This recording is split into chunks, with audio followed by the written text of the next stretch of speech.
Presentando a SUSY. La supersimetría, o SUSY para abreviar, es un nuevo tipo de simetría. Su existencia como posibilidad matemática fue una gran sorpresa para los físicos. Fue propuesta en su forma madura en 1974 por Julius West y Bruno Sumino. La simetría en general es cambio sin cambio, aplicada a sistemas de ecuaciones. Es la idea de que podemos hacer transformaciones entre las cantidades que aparecen en las ecuaciones sin cambiar las consecuencias de las ecuaciones. La supersimetría es un ejemplo concreto de ese concepto, que implica un tipo de transformación especialmente raro. Ya hemos visto muchos ejemplos de simetría física. La simetría de translación temporal implica transformar lo que significa tiempo, mediante la adición o sustracción de una constante. La simetría galileana, el concepto central de la relatividad especial, implica transformar el mundo, es decir, el espacio-tiempo, mediante la adición o sustracción de una velocidad constante, dándole así un empujón. La supersimetría extiende la relatividad especial para tener en cuenta un nuevo tipo de transformación. Es una versión cuántica de la transformación galileana del empujón que da velocidad. Las transformaciones galileanas cuánticas, como las transformaciones galileanas ordinarias, implican movimiento, pero es un movimiento hacia o desde extrañas dimensiones nuevas. Las nuevas dimensiones de la supersimetría son muy distintas de las dimensiones de la geometría ordinaria. Las llamamos dimensiones cuánticas. Como exploramos antes, en nuestra reflexión de los espacios de propiedad que puede depender de dónde, la misma entidad situada en distintas posiciones del espacio de propiedad a menudo se manifiesta como varias partículas diferentes. Nosotros, oyendo más al grano, los gluones, bosones débiles y fotones responden a esa entidad de distintas maneras, según donde estén en el espacio de propiedad. Si te imaginas una partícula moviéndose por un espacio de propiedad, esa partícula se transforma durante el viaje de una clase de partícula en otra clase de partícula. Las dimensiones cuánticas de la supersimetría son también como eso. Lo que es nuevo es la naturaleza radical de la transformación que ocurre cuando una partícula se mueve dentro de ellas. La teoría central se divide en dos partes, que hemos llamado sustancia y fuerza, o poéticamente yin y yang.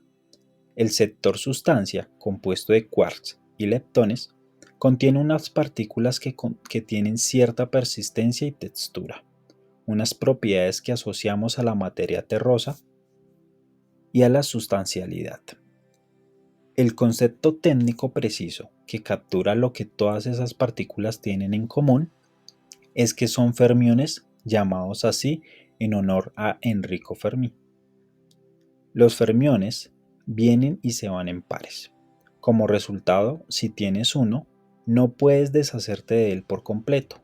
Podría convertirse en otro tipo de fermión, o en 3 o en 5 junto a cualquier número de no fermiones, es decir, bosones, como veremos. Pero no se puede disipar de la nada, sin dejar ningún rastro. Los fermiones obedecen el principio de exclusión de Pauli. Dicho toscamente, esto significa que los dos fermiones del mismo tipo no les gusta hacer la misma cosa. Los electrones son fermiones y el principio de exclusión para los electrones tienen un papel crucial en la estructura de la materia. Vimos esto cuando exploramos el mundo exuberante del carbono.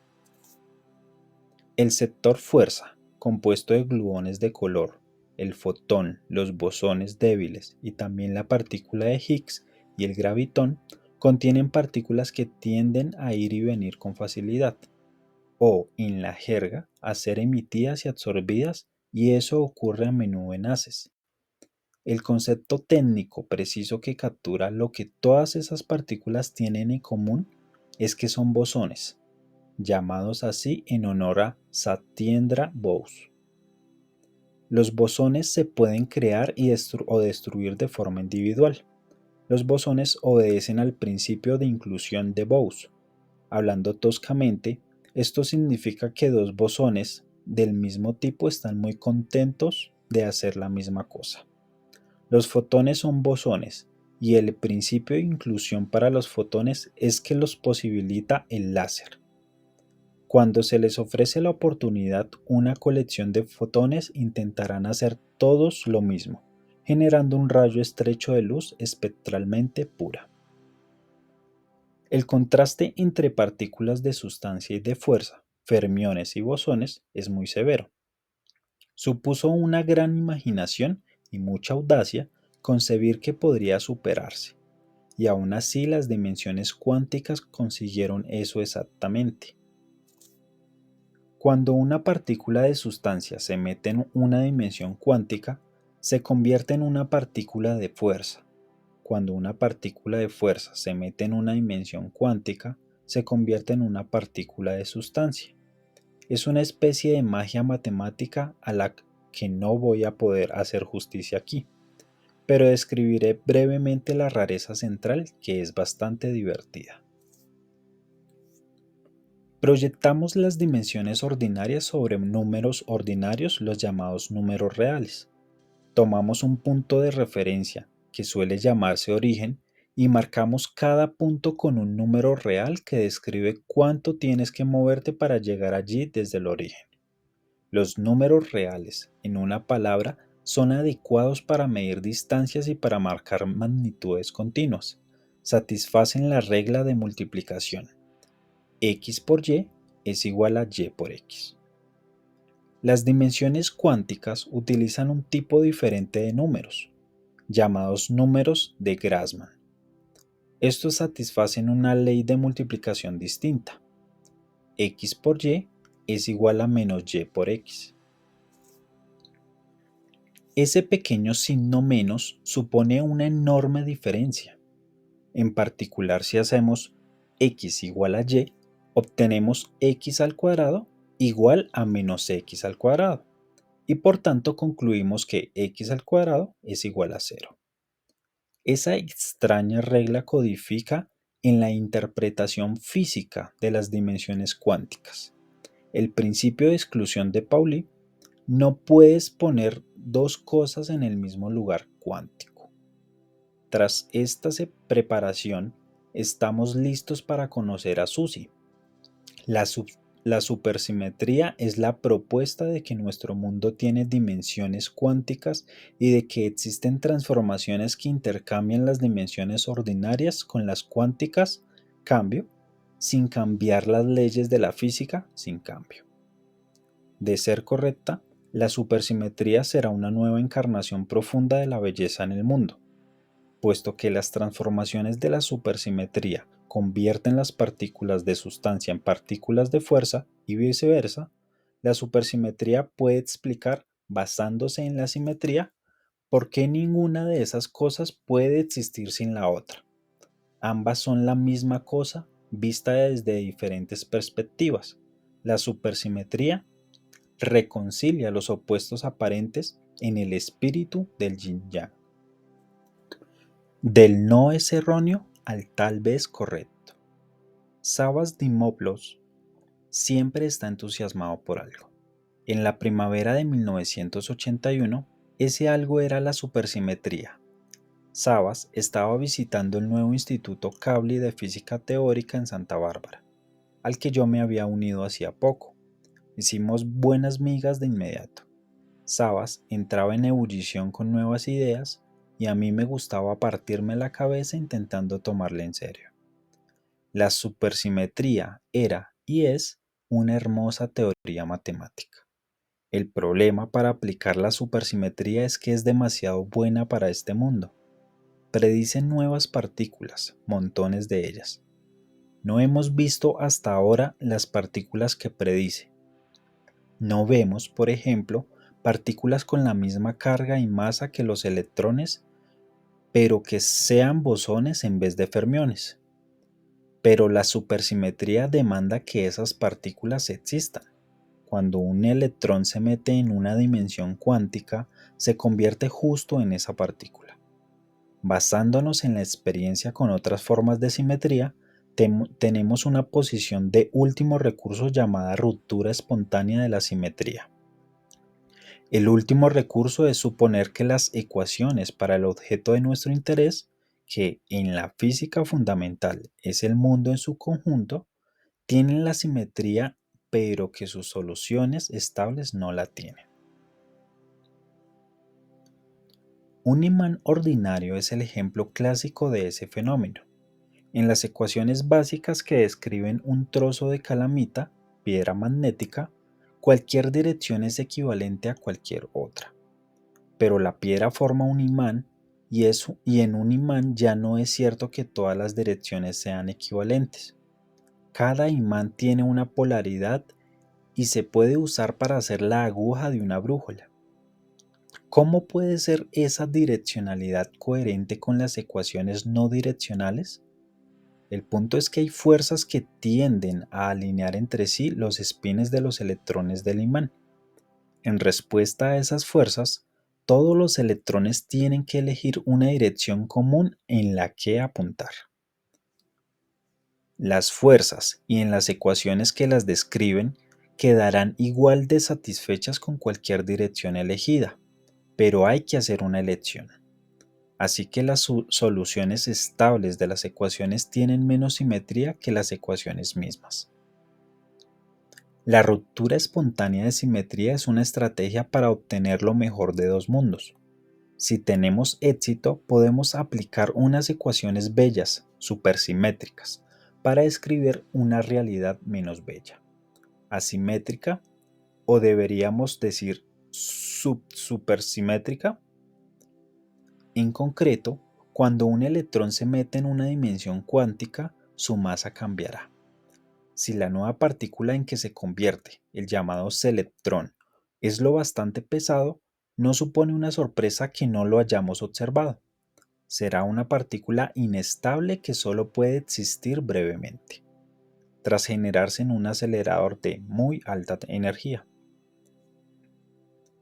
En las fronteras de la ignorancia, las aplicaciones de la ruptura espontánea de simetría implican idear hipótesis creativas. Tienes que adivinar una simetría que no es visible en el mundo, ponerla en tus ecuaciones y mostrar que el mundo, o de forma más realista, algún aspecto del mundo que estás intentando explicar, salta de sus soluciones estables. ¿Podemos usar ese recurso para la supersimetría? Construir modelos del mundo con una supersimetría rota espontáneamente que sean coherentes con todo lo que sabemos resulta difícil. Yo le di un intento breve cuando la supersimetría se desarrolló por primera vez, a mediados de los años 70, pero después de que algunos enfoques simples me fallaran de manera miserable decidí abandonar. Savas es un constructor de modelos mucho más dotado por naturaleza en dos aspectos cruciales. No insiste en la simplicidad y no abandona. Fue una colaboración interesante, reminiscente de la extraña pareja. Cuando yo identificaba una dificultad concreta, llamémosla A, que no se abordaba en su modelo, él decía, no es un problema real, estoy seguro de poder arreglarlo. Y a la tarde siguiente volvía con un modelo más complicado que resolvía la dificultad A. Pero entonces nos poníamos a discutir la dificultad B, y él la resolvía con otro modelo complicado totalmente diferente.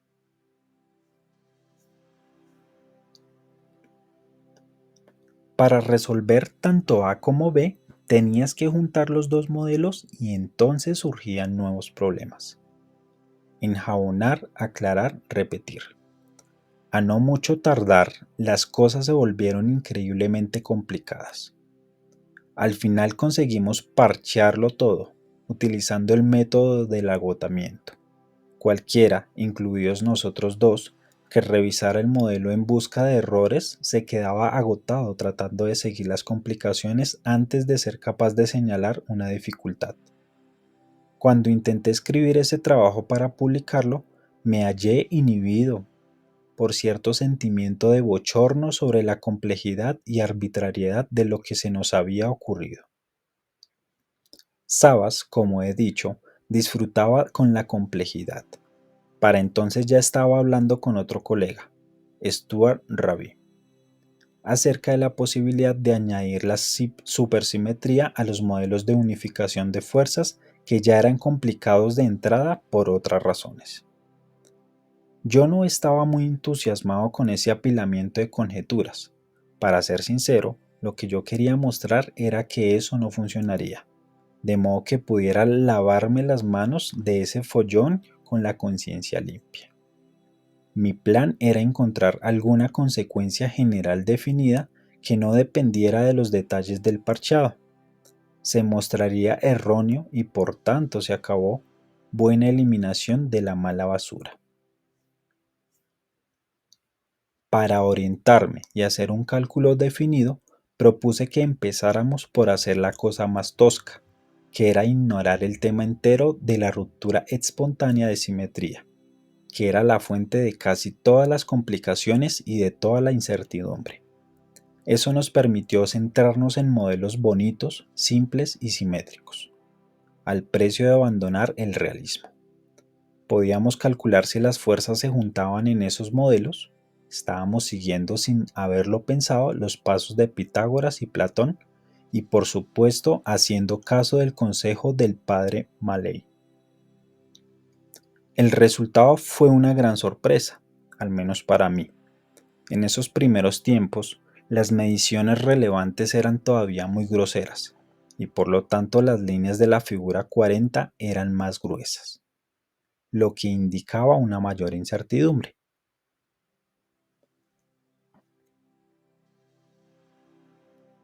Figura 40. Una vez corregidos los efectos de los fluidos cuánticos conocidos, encontramos que la unificación es un fallo por poco. Fuerza de acoplamiento, eléctrica, débil, fuerte, correcciones para los fluidos conocidos, mayor energía, menor distancia. Las líneas gruesas sí que se solapaban. En otras palabras, parecía imposible, dadas las incertidumbres, que las magnitudes de las distintas fuerzas se unificaran a distancias cortas. Eso era una pista tentadora, famosa entre los teóricos del sector.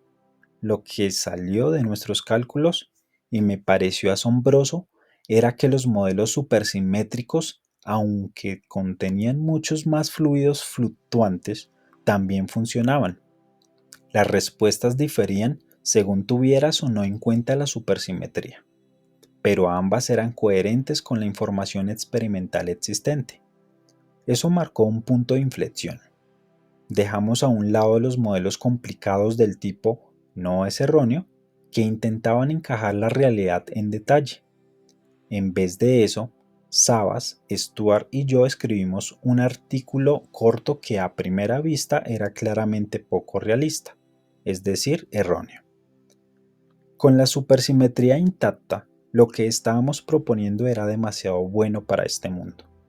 Con todo, ofrecíamos un resultado tan directo y eficaz que hacía que la idea de unificar las unificaciones, reuniendo la unificación de fuerzas, fuerte más débil más electromagnética, con la unificación supersimétrica, sustancia más fuerza, pareciera tal vez correcta. Así que dejamos el problema de cómo se rompe la supersimetría para otro día. A veces el paso más importante para comprender algo es darte cuenta de que no deberías preocuparte de todo. Suele ser mejor estar, tal vez, en lo cierto acerca de algo que no ser erróneo acerca de todo.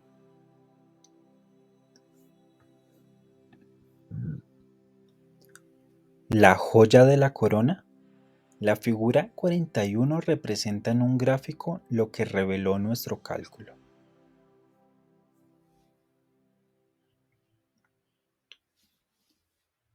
Figura 41.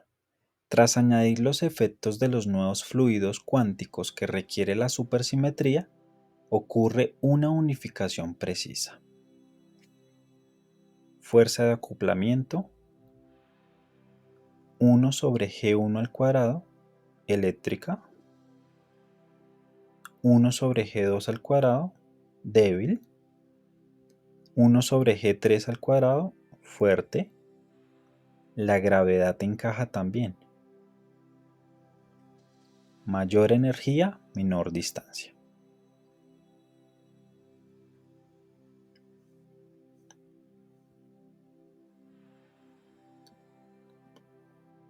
La supersimetría introduce nuevas fuentes de actividad en el espacio, nuevos tipos de fluctuaciones cuánticas o partículas virtuales. Tenemos que revisitar la figura 40 para incluir también correcciones a sus distorsiones. Por supuesto, utilizaremos la mejor información experimental disponible de modo que nuestras líneas sean lo más finas posible. Y cuando hacemos eso, funciona. Las magnitudes de las distintas fuerzas, fuerte, débil y electromagnética, se juntan con una precisión impresionante. Y aún hay más. Hasta ahora hemos dejado la cuarta fuerza, la gravedad, fuera de nuestro tratamiento de la unificación. Ha sido una decisión estratégica. La unificación de las otras tres fuerzas supone un problema mucho más madurado y simple. Las fuerzas fuerte, débil y electromagnética se describen por unas teorías profundamente similares. Cada una es una encarnación de la simetría local de un espacio de propiedad. Y aunque las magnitudes observadas de esas fuerzas difieren, como se indica por la distribución de los puntos de las figuras 40 y 41, no están fuera de proporción de un modo desaforado. De hecho, difieren por menos de un factor 10. La gravedad es diferente en ambos aspectos. La teoría que la gobierna, la teoría de la relatividad general de Einstein, también es una encarnación de la simetría local, como hemos visto, pero la simetría local galileana, es de un tipo diferente. Aún más desalentadora es su absurda disparidad de magnitud. La gravedad, cuando actúa entre partículas elementales a energías accesibles, es mucho más débil que las otras fuerzas. Si cada mucho representara un factor 10, necesitaríamos 40 muchos. Y así, en la figura 41, no se ve ningún círculo que represente la fuerza observada de la gravedad, porque ese círculo queda muy fuera del universo visible. Supone unos 27 factores de 10 llegar desde el tamaño de nuestra figura hasta el tamaño del universo visible. Y eso aún dejaría 13 sobrantes. Pese a todo, podemos meter también a la gravedad en el juego, y si perseveramos, se nos recompensará. La gravedad responde directamente a la energía, de modo que si la sondeamos con la mente y el lápiz, a unas energías cada vez mayores, su fuerza aumenta en proporción. Ese crecimiento de magnitud directo es un efecto mucho más poderoso, cuantitativamente, que los cambios de magnitud de las otras fuerzas debido a las fluctuaciones cuánticas. El arco de la figura 41, que representa la inversa de la magnitud de la gravedad, se hunde hacia abajo, vuelve a entrar en el universo visible y está muy cerca de juntarse con las otras tres fuerzas en el punto en que éstas se reúnen también. Al nivel del acoplamiento de magnitudes, entonces conseguimos una unificación completa entre las cuatro fuerzas básicas: fuerte más débil más electromagnética más gravedad. Ese logro no representa en sí mismo una teoría completa de unificación. Por ejemplo, tal vez te hayas percatado de que, si continuamos extendiendo las líneas de la figura 41 hacia la derecha, las fuerzas se desunificarían de nuevo. Para las fuerzas fuerte, débil y electromagnética, podemos desarrollar la unificación. No podemos derivar una teoría totalmente única. No hay bastante información para eso. Pero las teorías posibles tienen mucho en común. En concreto, todas requieren partículas nuevas y muy pesadas, como los mutatrones, que ya hemos mencionado. Las fluctuaciones asociadas a esas partículas que no se incluyen en la figura 41 hacen que los acoplamientos permanezcan una vez que se han encontrado. No tienen mucho efecto antes de eso. Cuando intentamos incluir la gravedad, las incertidumbres son mucho mayores.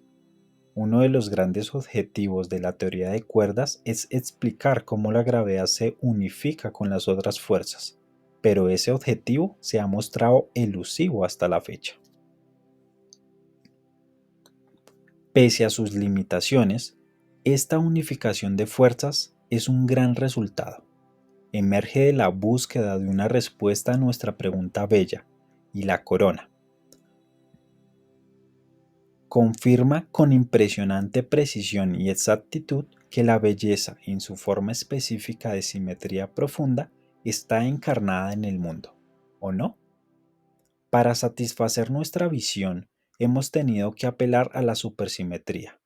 Como hasta ahora no hay evidencias directas de la supersimetría, esa conjetura es cuestionable. El éxito de nuestro cálculo es, para mí, una fuerte evidencia circunstancial. Por suerte, podemos comprobarlo. Si las nuevas partículas que predice la supersimetría tienen que hacer la tarea que les hemos asignado, no pueden ser demasiado pesadas. Las grandes masas suprimen sus fluctuaciones cuánticas y devolverían la figura 41 al aspecto de la figura 40. El gran colisionador de hadrones debería estar pronto en condiciones de concentrar la suficiente energía para empezar a producir algunas de esas partículas. En los próximos 5 años apuesto por ello. En la belleza confiamos. En Dios confiamos. Los demás pagan en efectivo. Jane Schiffer, título de su libro. En la belleza confiamos cuando hacemos nuestras teorías, pero su valor en efectivo depende de otros factores. La verdad es muy deseable, pero no es el único criterio, ni siquiera el más importante. La mecánica de Newton, centrada en la conservación de la masa, y su teoría de los colores, centrada en la conservación de los tipos espectrales, por ejemplo, no son verdad estrictamente, y sin embargo son unas teorías enormemente valiosas. La fertilidad, la capacidad de una teoría para predecir nuevos fenómenos y darnos poder sobre la naturaleza, es también una gran parte de la ecuación. En el pasado, la confianza en la belleza ha rendido a menudo beneficios. La teoría newtoniana de la gravedad fue desafiada por la órbita de Urano, que no obedecía a sus predicciones. Urbain Le Verrier y también John Couch Adams, creyendo en la belleza de la teoría, se fueron forzados a proponer la existencia de un nuevo planeta que no se había observado aún, cuya influencia podía ser la responsable de la anomalía. Sus cálculos dijeron a los astrónomos dónde mirar y condujeron al descubrimiento de Neptuno. La gran síntesis de Maxwell, como hemos visto, predijo nuevos colores de la luz invisibles para nuestros ojos y tampoco observados en la época. Confiando en la belleza de la teoría, Hertz produjo y observó las ondas de radio. En tiempos más recientes, Paul Dirac predijo mediante una ecuación extraña y hermosa la existencia de las antipartículas que no se habían observado entonces, pero lo fueron poco después. La teoría central, anclada en la simetría, nos dio los gluones de color, las partículas W y Z, la partícula de Higgs, el quark Charmet y las partículas de la tercera familia, todo ello como predicciones anteriores a su observación. Pero también ha habido fallos. La teoría atómica de Platón y el modelo planetario de Kepler fueron hermosas teorías que, como descripciones de la naturaleza, fallaron estrepitosamente. Otro error fue la teoría atómica de Kelvin, que proponía nudos de actividad en el éter. Los nudos vienen en diferentes formas y no se desatan fácilmente, así que podía parecer que tenían las propiedades adecuadas para hacer átomos. Estos fallos no dejaron de dar frutos. La teoría de Platón inspiró unas investigaciones más profundas de la geometría y la simetría. El modelo de Kepler le inspiró su gran carrera en la astronomía y el modelo de Kelvin inspiró a Peter Tate a desarrollar la teoría de los nudos matemáticos, que siguen siendo hoy una materia vibrante, pero como teorías del mundo físico son erróneas sin remedio. El destino de la supersimetría no está decidido aún. Su descubrimiento, como hemos visto, podría recompensar nuestra confianza en la belleza como una guía hacia la realidad profunda. Hay buenas razones para pensar que el descubrimiento puede ser inminente y razones hermosas para esperarlo, pero eso no ha ocurrido de momento. Veremos. Una doble bendición. Según la historia del incrédulo Tomás, el apóstol Tomás era escéptico acerca de la resurrección de Cristo y rehusaba creer en ello mientras no hubiera evidencias. Mientras no vea en sus manos las heridas de los clavos y ponga mi dedo en las heridas de los clavos y le meta la mano en la llaga del costado, no he de creer. Cuando Jesús se apareció a Tomás, le permitió examinar sus heridas y Tomás creyó. Jesús dijo: Tomás, porque me has visto has creído. Benditos sean los que no han visto y aún así han creído.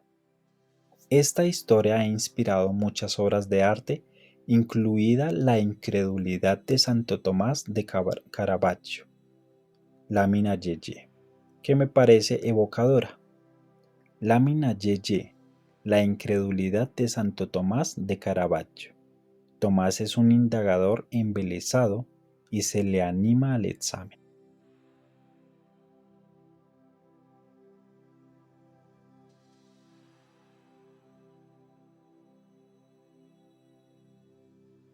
Para mí, el cuadro de Caravaggio transmite dos mensajes profundos que van más allá del texto evangélico.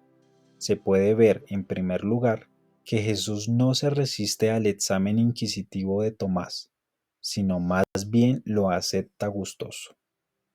Y se puede ver que Tomás está fascinado y emocionado al descubrir que la realidad corresponde a sus esperanzas más profundas.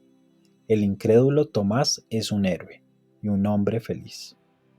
Los que creen sin ver son bendecidos con el gozo de la certeza, pero la suya es una frágil certeza y una alegría vacía.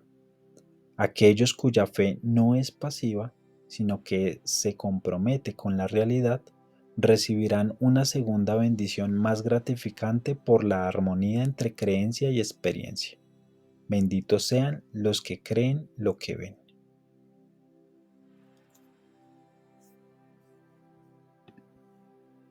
Nota 14.